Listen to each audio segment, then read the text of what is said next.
in our lives. And when we returned on Monday, had each of us stand and read our efforts aloud.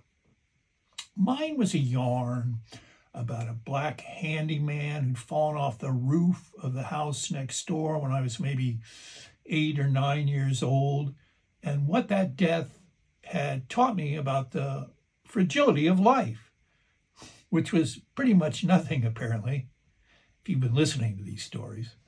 Anyway, I remember thinking of it as a sappy, gently humorous Reader's Digest kind of piece.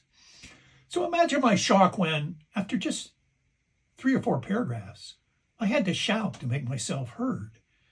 My classmates were literally shrieking with laughter, that compulsive hiccupy stuff that only got worse the further I read.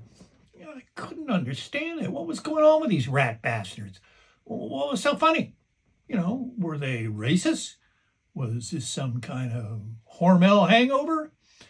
I was last to read that day and wasn't surprised when Professor Fallon asked me to stay after class. I'd never formally met him before. Was just one of 30 kids in the course. He was definitely a striking-looking guy, with his lion mane of hair and a permanent 5 o'clock shadow and a square jaw. And as a smoker, I was intrigued that he walked around campus smoking these cheap, nasty little Roytan cigars.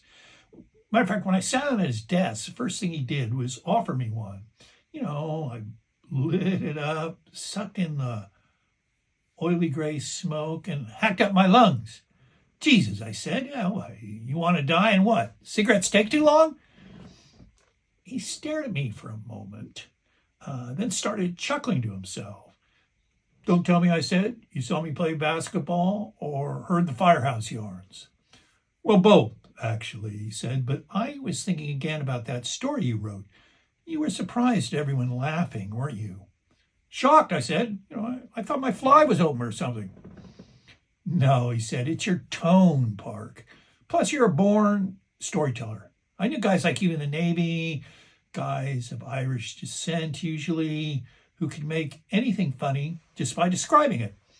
Well, I said, I got the Irish